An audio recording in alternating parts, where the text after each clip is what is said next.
especialmente invitado a participar en un seminario que se organiza por el Ministerio del Interior y que se relaciona con la situación de las víctimas en los procesos penales. Atención de las víctimas, consideración a las víctimas. Y en particular yo me voy a referir a lo que han dicho los instrumentos de las cumbres, de los poderes judiciales, esto de las reglas de Brasil y el protocolo iberoamericano, sobre la situación de las víctimas en los procesos judiciales. ¿Y cómo se puede traducir eso en términos simples? Eso se puede traducir en el sentido de que la víctima debe tener una especial consideración y en consecuencia, como está en una situación de vulnerabilidad, tiene que facilitarse el acceso a la justicia lo más posible. Y eso hay que ver cómo lo va cumpliendo la legislación, y en este caso la legislación chilena, particularmente el Código Procesal Penal, contempla diversas normas en favor de las víctimas y le encarga a la Fiscalía, al Ministerio Público, tutelar los intereses de las víctimas.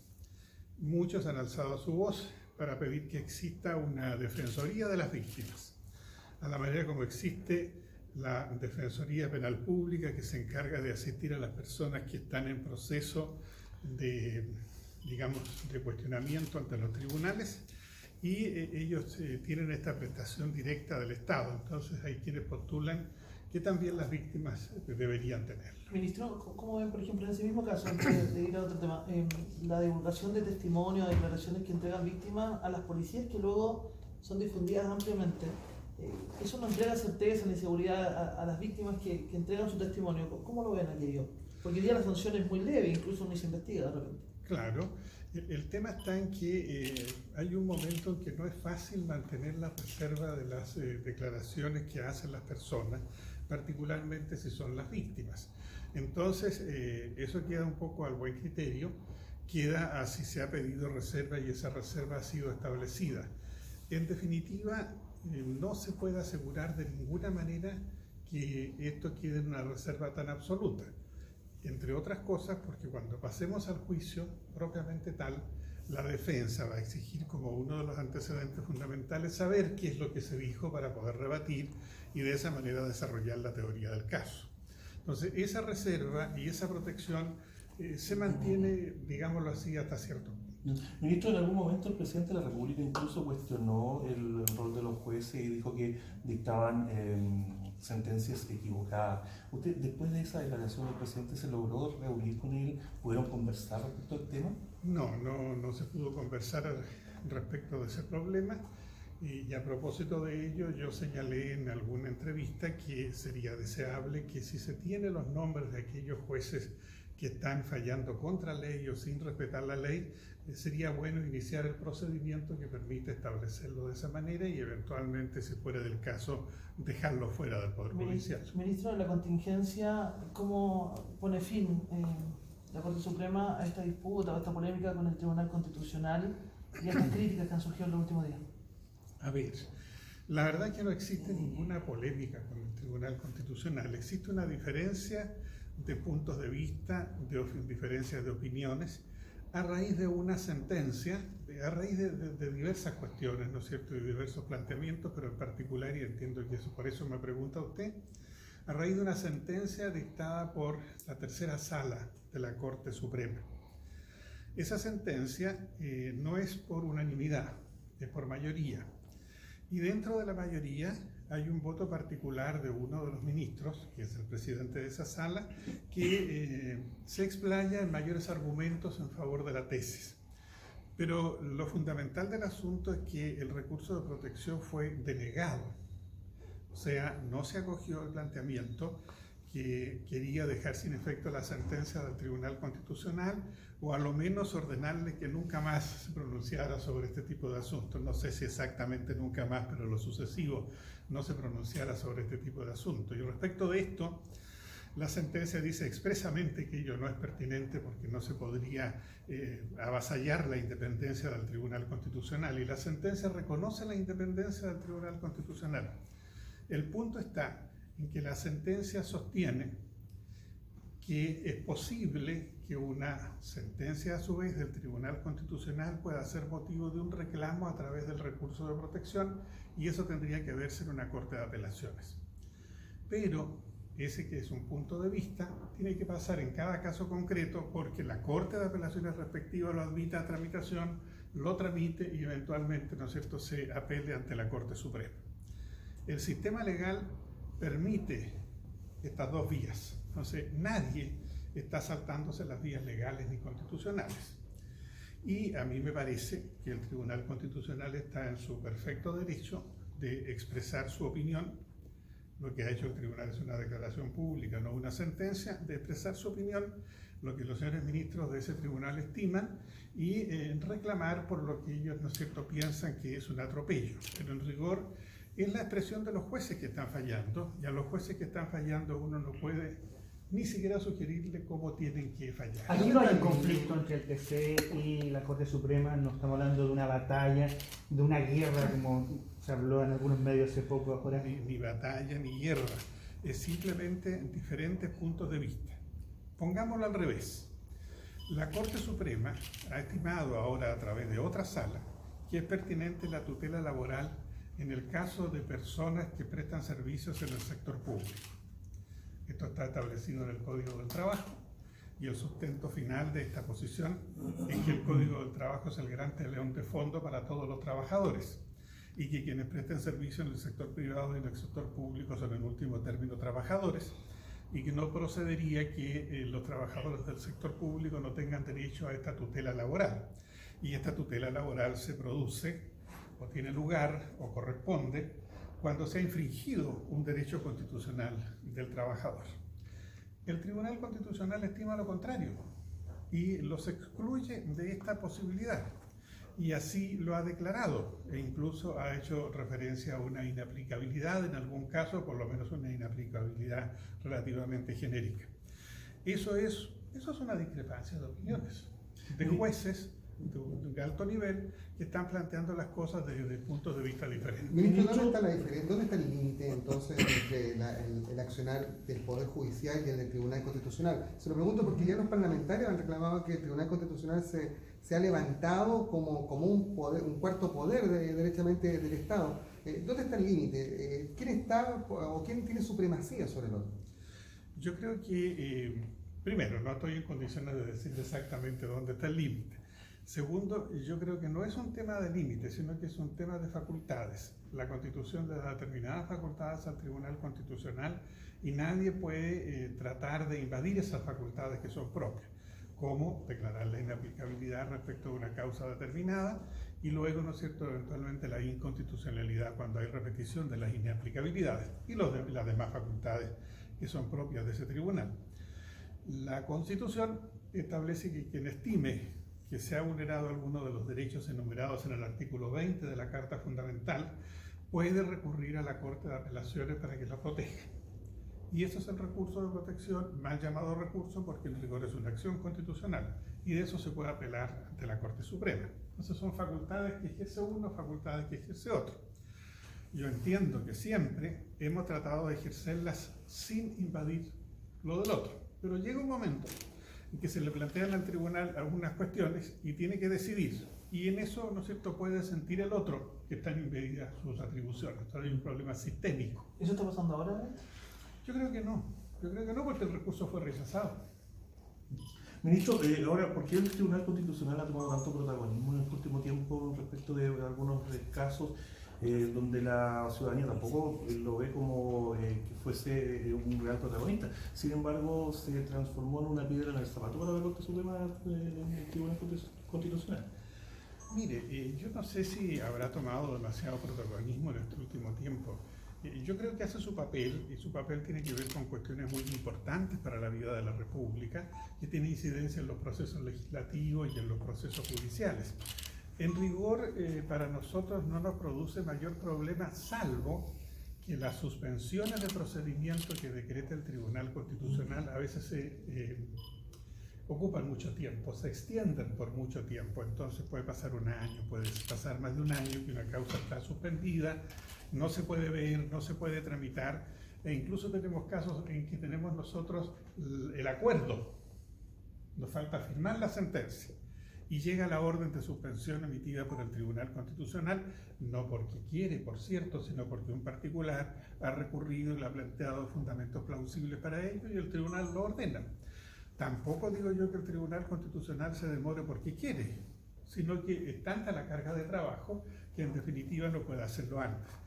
Pero eso importa, ¿no es cierto?, un inconveniente para el desarrollo de un proceso, sobre todo los procesos que están activos. Entonces, ese es un poco el inconveniente práctico que se produce. La incidencia de lo que determina el Tribunal Constitucional en los procesos legislativos de otro tipo es una cuestión que ciertamente yo no puedo referirme a ello. No está la relación rota ni un conflicto lo que está pasando ahora. No, en absoluto. ¿Se van a reunir con el Tribunal Constitucional, ministro, como para limar asperezas o para dialogar respecto a estos No puntos? se estila que los tribunales se reúnan. Pudiera ser que se estableciera algún mecanismo como un seminario, una jornada, alguna cosa de esa especie, pero la verdad no se estila. La relación protocolar es entre presidentes. Y elegida que fue la nueva presidenta del tribunal, tuve yo la gentileza de ir a saludar al presidente de la Corte Suprema y entiendo que este le ha retribuido su visita. Y en términos protocolares estamos muy bien y nos invitamos a ceremonias, que tenemos uno u otro y concurrimos, ¿no es cierto? No hay en ello problema. Si aquí hay una discrepancia de punto de vista. ¿Cómo se puede componer eso a la opinión pública, que la gente está viendo que hay un conflicto? Yo tengo la impresión que hay dos vías. La primera vía es alguna solución legal, vale decir, alguna modificación legal o constitucional que deje claramente establecido un poco lo de los límites que me preguntaba alguno de ustedes recientemente, ¿no es cierto? Esa es la vía, es la ley la que tiene, o la Constitución la que tiene que establecer por algún mecanismo, sea prohibiendo, sea señalando, ¿no es cierto?, algo de los límites que pueda haber en esto. Y lo segundo es con una relación más directa de los protagonistas de esto, vale decir, de los respectivos presidentes, eventualmente algún equipo de trabajo, que permita limar algunas de estas cosas y hacer más fáciles algunos procedimientos, como por ejemplo, buscar alguna forma de que aquellas causas que tienen suspendido el procedimiento por orden del Tribunal Constitucional se despacharan más brevemente, con lo cual no tendría incidencia, ¿no es cierto?, esta expresión está suspendida por el Tribunal Constitucional, sino que se suspende 2 o 3 meses, una cosa relativamente prudente. Yo estoy consciente que hoy por hoy hablar de 2 o 3 meses, ¿no es cierto?, cuando usted toma el teléfono, aprieta una tecla y se comunica con la China, 2 o 3 meses parece como muchísimo tiempo, pero en los tiempos judiciales las cosas son diferentes, llevan más tiempo y ustedes que reportean en esta área lo saben, pero que no se extendiera más allá. Y eso yo creo que puede surgir del entendimiento directo de quienes están a cargo de cada una de estas instituciones. Entonces, ministro, no hay conflicto. Para mí no hay conflicto, hay una diferencia de opiniones. Ahora, hay algunos distinguidos profesores universitarios que han opinado a través de columnas o por entrevistas que le han puesto a esto, ¿no es cierto?, un sello de mucha importancia y como que estuviéramos deteriorando el Estado de Derecho, abriendo un camino que no tiene casi salida. Yo creo que es una posición, una opinión muy encima de los hechos y que no evalúa lo que exactamente ha ocurrido. Es una sentencia que ha rechazado un recurso de protección, que tiene fundamentos generales de quienes firman, ¿no es cierto?, o componen la mayoría, y un voto adicional o expresiones adicionales de un señor ministro. Y eso se refiere a un caso concreto, no se abre una línea jurisprudencial. De eso podríamos hablar si tuviéramos 4 o 5 casos ya en que reiteradamente estamos diciendo lo mismo. Okay. Se va a llevar al Tribunal Pleno con el objeto de que se haga la designación de un ministro que tiene que tramitar esto. Esta designación normalmente corresponde que la haga el señor presidente y ese ministro entonces llama a una audiencia en que se exponga por las partes interesadas lo conveniente y luego él presenta un informe ante el Tribunal Pleno y por supuesto recibirá las pruebas que se le hayan ofrecido. Con ese informe del Tribunal Pleno entonces se dispone la resolución autos en relación en el sentido de que se convoca una audiencia en que, informado el tribunal del contenido de este informe y del procedimiento, recibe los alegatos de una y otra parte y decide. ¿Cuánto tiempo o lapso se demora más o menos? Yo creo que eso debería demorarse entre 1 mes y 1 mes y medio. O sea, todavía no reciben si esta solicitud para sacar a Milenario. Yo vengo llegando de un feriado, entonces no sé, hasta donde yo entiendo no se ha recibido todavía. Ministro, y en otro tema a nivel local, ¿Qué instrucciones ha tomado la Corte para evitar casos de corrupción con ministros? Por ejemplo, lo que ocurrió en Rancagua ha dolido mucho en el Poder Judicial. ¿Cómo lo hacen o van a replicar acciones para evitar que eso pase en regiones? Bueno, estamos empeñados en una campaña, ¿no es cierto?, de visitar a las regiones más intensamente de lo que habitualmente lo hacemos.